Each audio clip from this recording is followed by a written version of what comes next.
I watched 2 hours of the S24 Samsung Unpack event so that you don't have to. And here are 24 things that is new with the Samsung Galaxy S24 series. First of all, you're getting 7 years of software and security updates. This is similar to what Google is offering, and it is really exciting to see. In the past few years, Samsung has always been doing 4 years of software and 5 years of security. Now they're matching Google just in terms of the best software support that Android has to offer. Number 2, you will get a 2600 peak brightness.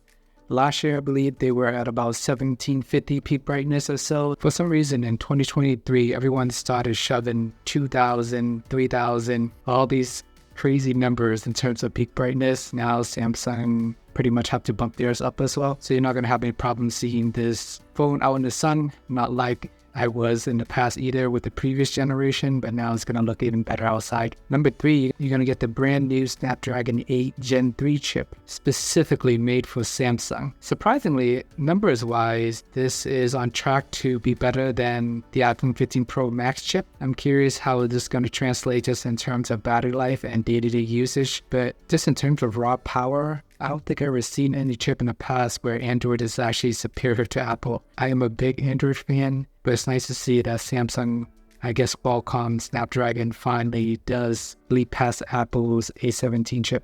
Number 4 is the reason I don't see a lot of people talking about, but the cost actually went up slightly for the Ultra model. This year is coming in at $1,300. Last year it was $1,200 USD. Not liking this price increase. Samsung probably think people in the Ultra range wouldn't care or notice, but I notice, and I don't like it. Luckily, the other 2 models are still the same at $800 and $1,000. But hey, if you're paying for the Ultra model, you are getting the best of the best. Samsung's Ultra model is even better than Samsung Galaxy Fold model, which costs $1,800. So this year, they just got a slight increase. Number 5, you are no longer getting a curved display for the Ultra model. It is flat all across the board for the 3 different models. I think this is a good thing. There was a point in time back in the Galaxy S6 when Samsung started pushing curved display. Then they had the Galaxy Edge, and then all these other phones started bending and curving over the last few years. And then after they started having a drastic curve, every year it reduced less and less.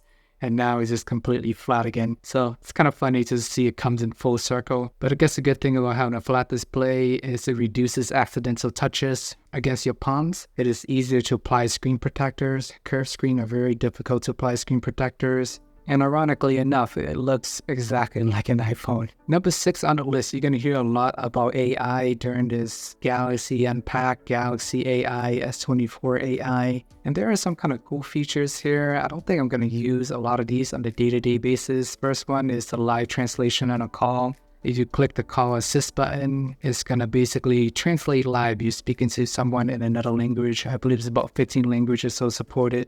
Is going to be able to translate in live time by text and by voice. Sounds good in theory, but on a day-to-day basis, I'm not really talking on the phone that much, one. And then the second point, I'm not really talking a lot to another people in another language.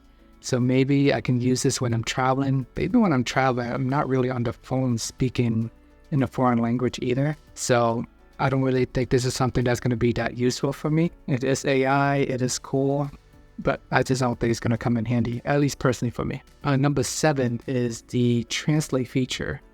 So this kind of does remind me of the Google Translate. Maybe it'll work a little bit faster. This can be another good use for traveling as well. Once you press the button, you can translate in live time. If you're talking to someone in Korean, they can translate it back to you in English. Once again, another cool AI trick, but not something I'm going to use on a day-to-day basis living in the US. Chat Assist, another AI cool trick. This is number 8, but I don't find it to be helpful either. It sounds like it's integrated into the Samsung keyboard. If you're chatting with somebody that speaks Spanish on the other end, you can just type in your native language, whether it's Korean, Vietnamese, or whatever, and then it'll just automatically translate on the other end. Once again, all my friends speak English. Actually, the one situation I can think about, maybe I'm talking to my niece in Vietnam. She speaks Vietnamese. I speak English, so I type in English, you type in Viet. I'm curious to see how this is actually going to work. Does it only apply to RCS, or can I use this in Messenger? We primarily talk in Messenger. So I'm definitely going to test this one out a little bit when I get my hands on a Galaxy S24 at the end of the month. So I'll keep an eye out on this feature, but the other two features I don't find to be that useful. Number 9, with the Samsung Photo Gallery app, I guess you can edit any of your pictures into stickers and reaction, send it to your friends. I'm curious if this will work in Snapchat or it's just built into RCS and the keyboard. I might play around with it once. It doesn't sound like this is something I'm gonna be doing on a day-to-day basis. Number 10, you're getting some cool Android Auto summarizing features. If people are messaging you in a group chat, apparently they can summarize the group chat, whatever that means. When I'm driving and there are chats coming in, I just hit read and then I'll just read it out. I guess that's kind of enough for me. I'm not sure how it's really going to summarize that or how it works unless I'm ignoring all my texts and then I just hit a summary button at the end. I don't know. Might be a little gimmicky, but that was something Samsung talked about on stage. Number 11. This actually sounds like something I might actually use with the recording app, whether you are recording a lecture or meetings. I think Google has something similar as well, but I haven't had a chance to use Google yet, or I'm not even sure if they're released yet. I feel like these days companies are always promising all these features, but it's going to come at a later date. It sounds like this one's going to be ready for Samsung right out the bat, so I look forward to testing this. But when I used the Google recording app in the past, I like having all my notes transcribed, but I never really go back and read it or anything like that. Occasionally I might search here and there, but I think having a summarize option might be useful. Even though I have all these things recorded, I like having just like a quick summary. I think that's something I'm going to test out, see how accurate it is and see how useful it is. So definitely going to test that out for work whenever I do get it. Number 12, this is only applicable to the Ultra series since that's the only phone with the S Pen. If you're writing, they have some cool AI features that's able to populate it into bullet points you can share with other people. It can generate a pretty looking template for you that's easy to share, has a summary, document and all that. Looks neater and has some cool AI tricks as well that lets you fix your handwriting. I have terrible handwriting, scribbling half the time. It's half the time I can't even read my handwriting. I don't think AI will be able to figure out what I'm writing because I can't even read what I'm writing half the time. So I always like the idea of the S Pen, but I never really use it when I have all these Ultra phones. By the way,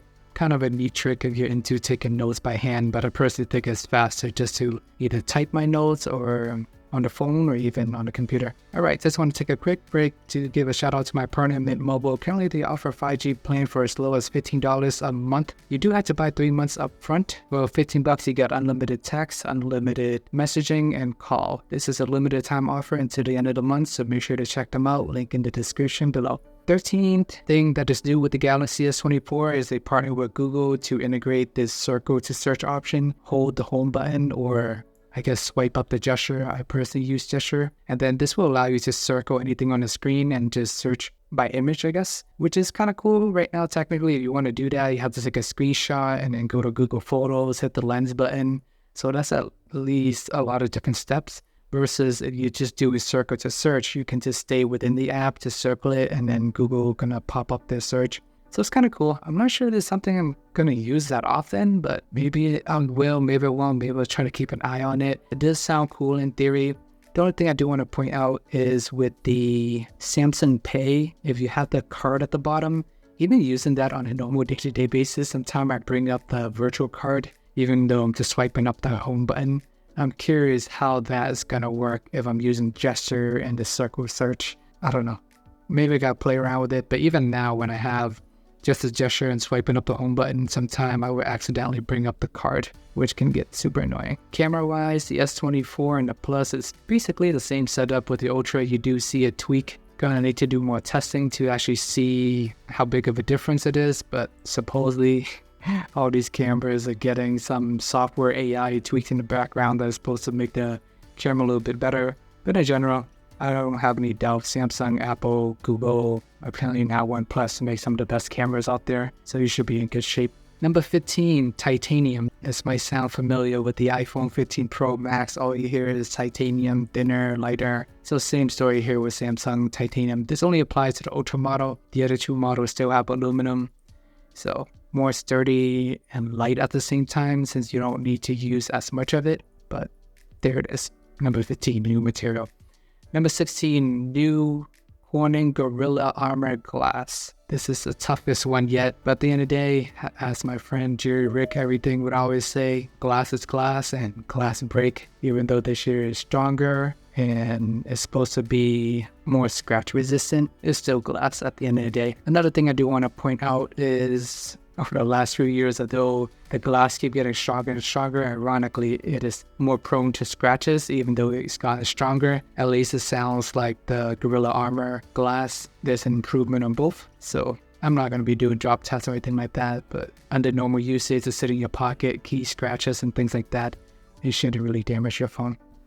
Number 17, the base model and the plus model is just gonna have the regular aluminum frame. It's not gonna have the titanium like the Ultra. Number 18, it appears that the back of the phone does have a satin finish, so it does reduce fingerprint. I find this to be helpful since I tend to use my phone without cases anyways. But in general, when you slap any plastic case on these phones, it doesn't really matter what the back finish is. But I just think glass phone, a lot of time, they leave a lot of fingerprint like the Pixel 7 and some of the S series in the prior years, but now they've reduced the fingerprint, so I think that's worth calling out. Number 19, there's going to be Wi-Fi 7 available. This is more of a future-proofing thing. I feel like most places don't even offer Wi-Fi 7. You gotta find the right provider. You gotta have all the right hardware, but it does support it if you want that, and just helps a little bit with the future proofing, especially since this phone is going to be supported for 7 years. Number 20, the base model is going to be a slight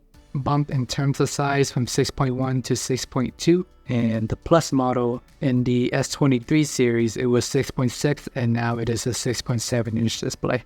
Number 22, you're going to be getting a bunch of more different color options, nothing that really pops out, anything like that, just different shades of purple and gray, some slight different color variation there.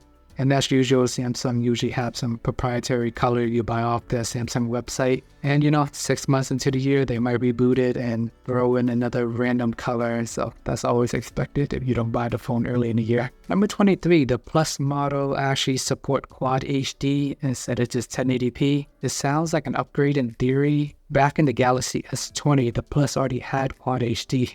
So they took it away for 3 years and now they're adding it back in. So it's not really an upgrade, it's just them moving features back and forth, taking away, adding it back. But it's worth calling out that the Plus model does have Quad HD this year, and the base model only have 1080p, which is fine for a smaller phone. And last but not least, the base model and the Plus model is getting a small bump in battery. The base is 4,000 milliamp, the Plus is 4,900, so roughly 100 milliamp up along with the new chip. I think that should be pretty helpful just in terms of battery life. The Plus model is staying the same. But there you have it. Those are the 24 changes you're going to see in the Galaxy S24 series. Let me know which one you are most excited about. Are you going to use any of these AI features, or are most of them just gimmicky to you? Anything that I missed that you guys think is important, let me know in the comments below. I'm going to definitely test these phones out whenever I get my hand on it in a couple of weeks. So let me know if there's anything else you want me to cover as well. Thank you for watching. Remember to like and subscribe, and see you guys in the next video.